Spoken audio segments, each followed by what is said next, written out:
Listening Part 1. Part 1. Listen to the speech given by Yamani, a successful baker and businesswoman. Hello and good evening, everyone. I'm Yamani Yahya, the CEO and founder of Yamya Cakes, an artisanal bakery based in Kuala Lumpur with 45 franchises all over Malaysia. Today, I would like to share to you the story of how I managed to become a successful businesswoman even before I graduated university. Ladies and gentlemen, I was raised in a modest household with 4 other siblings. My dad was a school security guard and my mom worked part-time as a janitor.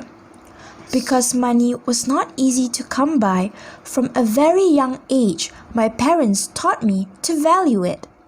I started saving ever since I entered primary school and never stopped since. I learned early on that if I decide to use the money I have saved, I should invest it into something that would earn me even more money. I remember buying packets of jelly in bulk and selling them to my classmates during recess in primary school. In fact, I kept doing this even until I was in high school, the only change being that I instead started selling my homemade baked goods, mainly steamed cakes. After I graduated, I got accepted into a university to study culinary arts through a scholarship. Around this time, social media like Facebook and Twitter has gotten quite popular and people have started using them as a platform for business. I see this as an opportunity and grabbed it. I opened a Facebook account advertising my baked goods while I was still studying in university. During the weekday, I acted as a normal student, but on the weekends, I spent my time baking and delivering my cakes, muffins, and cookies to customers' homes. Most of the money made from the sales are kept in my bank account because I plan to use them only when I have graduated in order to open up my very first bakery. And I did. Yamya Cakes first opened its doors in Ampang in the year 2012, a year after I got my diploma.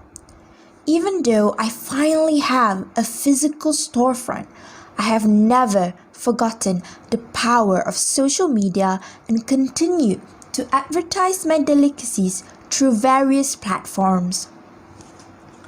Due to my love of experimenting with recipes, in the year 2014, I created a viral dessert sensation called the tiramisu tartlet, which helped to exponentially grow my business into many different franchises in states like Johor, Pahang, and even Sabah and Sarawak. Now, I can proudly stand in front of you all today and say that hard work never betrays. Many people might look at me and say that I managed to achieve my dreams in a day's time, or that I was lucky. The truth is, no amount of success can come overnight. The young millionaire you see today might have started his journey since he was a junior in high school. So, believe in your dreams and never give up. Thank you. You have 7 minutes to answer the given questions based on the recording you just listened to. You will now listen to the recording again. Check back on your answers. You have 1 minute to change or fix your answers. Listening Part 2. Part 2. Listen to the National Geographic article by Andrea Silin on the reticulated glass frog. A small frog the length of a quarter, leaps from one plant leaf to another, flaunting its little belly as it soars. The skin on the frog's underside is see-through, so as the amphibian jumps, you can view some of its internal organs, including its beating heart. This is a reticulated glass frog, a creature that has a lot of super cool secrets to reveal. Reticulated glass frogs can be found in the rainforests of Costa Rica, Panama, Colombia, and Ecuador.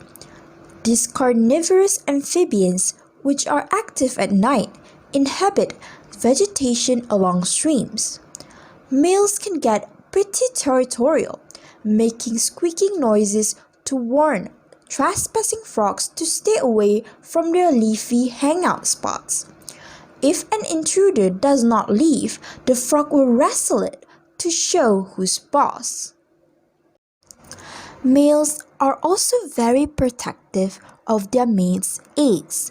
Female reticulated glass frogs lay a mass of eggs, called a clutch, on the underside of leaves, sticking them in place with a jelly-like substance. Afterward, the females leave and the males go on guard duty. They watch the eggs 24/7 until they hatch, protecting them from enemies such as wasps. The frog has even been known to kick away wasps that get too close to the egg cluster. Scientists still are not sure why these frogs have see-through skin on their undersides, but they think the spotted pattern on the backs of the amphibians is meant to resemble a mass of eggs.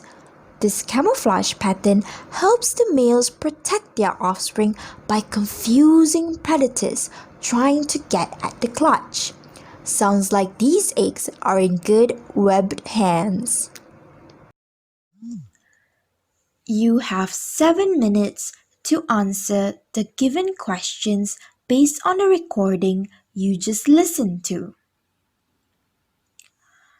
You will now listen to the recording again. Check back on your answers. You have 1 minute to change or fix your answers.